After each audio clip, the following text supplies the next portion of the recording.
Welcome to NFL Nexus. Today we are diving headfirst into a situation that's got an entire franchise holding its breath, the Indianapolis Colts.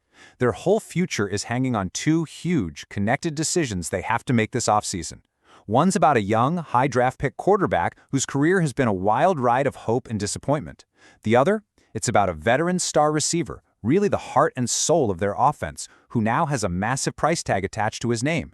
How the Colts figure out this puzzle, potential versus production, financial risk versus performance risk, is going to define their team not just for next season, but for the next 5 years.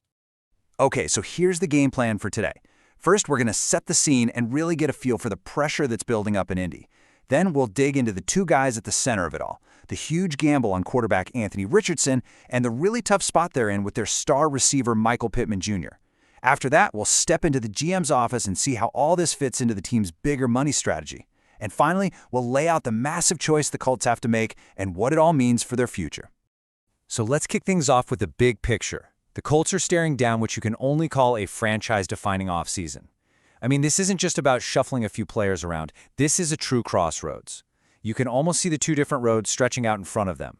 One road is all about doubling down on a past investment, on raw talent, and just hoping that all that potential finally turns into something real. The other road, it's about being smart with your money, building around guys you know you can count on, even if it means admitting you made a mistake before. The choice they make is going to have ripple effects for years to come. And this right here perfectly sums up the headache for the front office. It's that classic NFL tug-of-war, right? Risk versus reward. On one side, you've got the raw potential of Anthony Richardson. He's the lottery ticket, the dream of a franchise-changing talent that every GM is chasing. But he's pure performance risk, the very real possibility that all that talent you see just never clicks on the field. Then, on the other side, you have the proven veteran in Michael Pittman Jr. He's the guy you know, a leader, someone you trust to make a play when it matters. But he's a huge financial risk. Paying him that top-tier money could handcuff the team and stop them from fixing other problems. It's a super high-stakes balancing act. All right, let's peel back the first layer of this onion. And we have to start with the quarterback, the former 4th overall pick, Anthony Richardson. His story is absolutely key to understanding everything the Colts are going through this offseason. Because let's be real, in today's NFL, a team's entire direction is almost always tied to what's happening at the quarterback position. Everything revolves around that guy. Now, to really get the pressure that's on Richardson, you have to remember where the Colts were coming from. The post-Andrew Luck era was just this painful year-after-year cycle of veteran QBs. You had Jacoby Brissett, then Phillip Rivers, then Carson Wentz, then Matt Ryan. The Colts were just tired of the short-term fixes, the Band-Aids. The whole franchise was desperate for a long-term answer they could build around. So GM Chris Ballard pushed all his chips to the middle of the table. He made this huge bet on Richardson, this incredible athlete, hoping he could mold that raw talent into a superstar. It wasn't just a draft pick. It was a huge swing for the fences after years of just patching holes. And so far, his career has been a total roller coaster, as you can see right here. He shows up in 2023 with all the hype in the world. By 2024, he's the starter, and you see these little flashes, these moments of brilliance that make you go, oh, okay, that's why they drafted him. But those amazing plays were buried under a mountain of inconsistency. Then 2025 hits, and the bottom just completely falls out. He loses the starting job and then gets a season-ending injury. What's so wild about this timeline is just how fast it all went south. It just goes to show you how quickly promise can turn into doubt in the NFL. Just let that number sink in for a second. 47.7%. In 2024, over 11 starts, Anthony Richardson completed less than half of his passes. In today's NFL, where even average quarterbacks are expected to be well over 60%, that number it's just shockingly low. It's the kind of stat that sets off alarm bells in every front office. It points to some major issues: accuracy, mechanics, decision-making, you name it. It's not just a bad number. It's a number that says a player is struggling with the most basic part of his job at the NFL level. And it wasn't just that he was playing poorly. It was this crazy string of bad luck, almost like something out of a movie. First, he loses the starting job fair and square in training camp, a huge blow for a former top pick. Then, the injury, an orbital fracture from a freak accident with an exercise band. I mean, you can't make this stuff up. That led to vision problems that landed him on injured reserve. And the final punchline? When Daniel Jones went down late in the year, the door was wide open for Richardson to come in and be the hero. But he couldn't. He was already hurt. It was a golden opportunity that just slipped right through his fingers. So, despite everything, GM Chris Ballard is publicly backing his guy. For now. But let's translate this from GM speak to English, because it's a classic. I see a future for Richardson in the NFL. Okay, that's positive, but notice he doesn't say a future for him with the Colts. That little detail is pretty loud. He follows it up with, but we like Anthony. It's supportive, but it's also kind of the bare minimum you'd say about a player you used a 4th overall pick on. This is all about PR, keeping his trade value from hitting rock bottom while leaving every possible door open.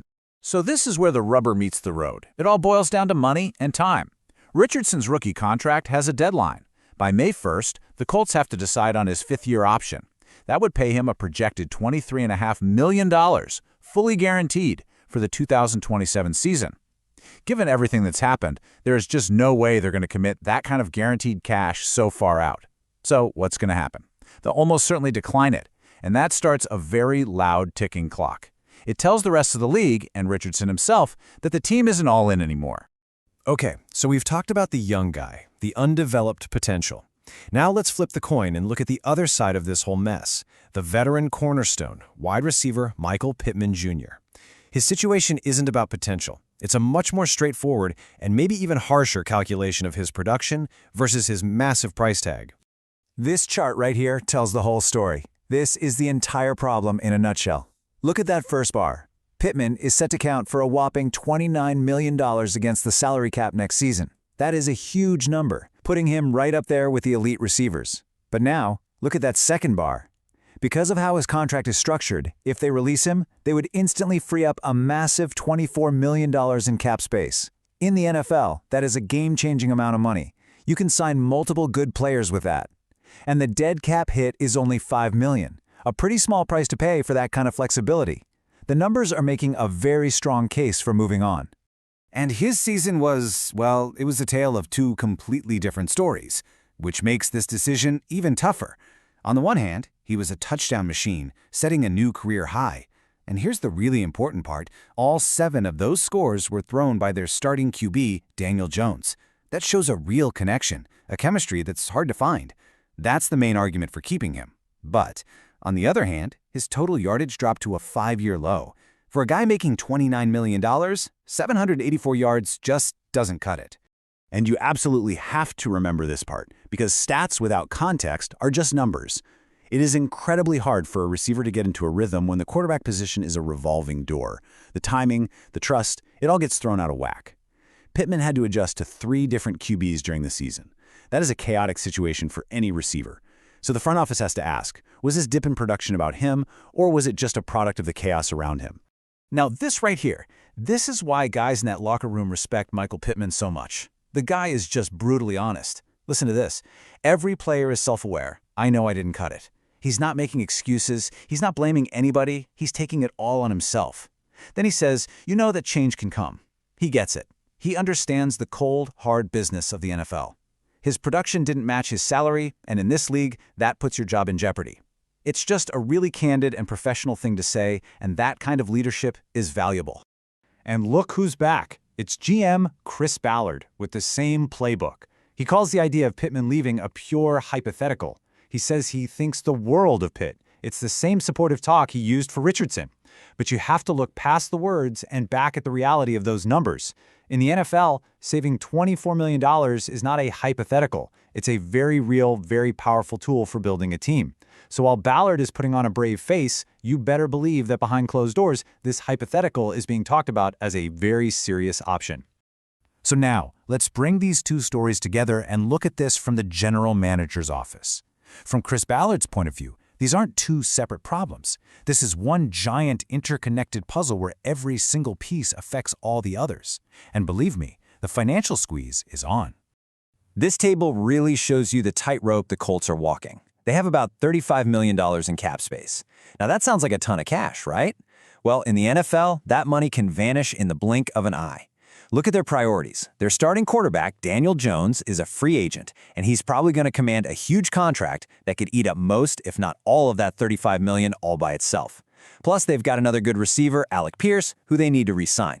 There's just not enough money to go around for everybody, which makes that potential $24 million in savings from Pittman's contract look more and more like a necessity. And this perfectly shows how it's all a chain reaction, like a line of dominoes. The decision on Michael Pittman doesn't happen first, it's actually the very last piece of the puzzle. Step 1 is always locking down your quarterback. The size of Daniel Jones's new deal will set the budget for everything else. Step 2 is using whatever's left to sign other important guys. Step 3 is the constant juggling act. And only after all those other dominoes have fallen can they finally make the call on Pittman. His fate is completely tied to the cost of everyone else. So, where does that leave us? After looking at the players, the contracts, and the team's money situation, it is crystal clear. The Colts have reached a massive fork in the road. The choice they make in the next few weeks is going to fundamentally shape this team for years to come. There is no turning back once they pick a path. The bottom line is there are no easy answers here. Every move they make comes with a huge trade-off. Let's look at the Richardson path. Do you keep investing time and coaching into him, hoping he turns into the player you thought he'd be? Or do you just admit it was a mistake and move on? Parting with him means publicly admitting you messed up a huge draft pick. Now look at Pittman. Is his leadership so important that he's worth the gigantic contract, or is he a luxury on a team that needs more financial flexibility? Keeping him probably means you can't afford to keep other key players. There are no painless options. And this brings us to our final question for you. I want you to step into the GM's office for a minute. You've seen all the stats, you've heard the quotes, you get the money situation. When you weigh the potential of Richardson against the proven but expensive production of Pittman, what do? How do you set the Colts up for success down the road? There's no single right answer, but we want to know what you think. Seriously, I really want to know what you think. Drop your whole game plan down in the comments. Would you release Pittman, try to trade Richardson for whatever you can get? Let's get a good discussion going. And hey, if you enjoy these deep dives that really break down the stories behind the game, please do us a favor and hit that like button and subscribe to NFL Nexus. It helps us out a ton and guarantees you won't miss our next one. And one last thing, a huge thank you for your support. It's what lets us keep making these explainers. If you're looking for something fun for the NFL fans in your life, your kids, grandkids, or even for yourself, we've actually created a line of NFL-themed coloring books. They're a great way to relax and are perfect for fans of any age. You can find them by hitting the link in the description or just by scanning the QR code on your screen right now. Thanks for watching.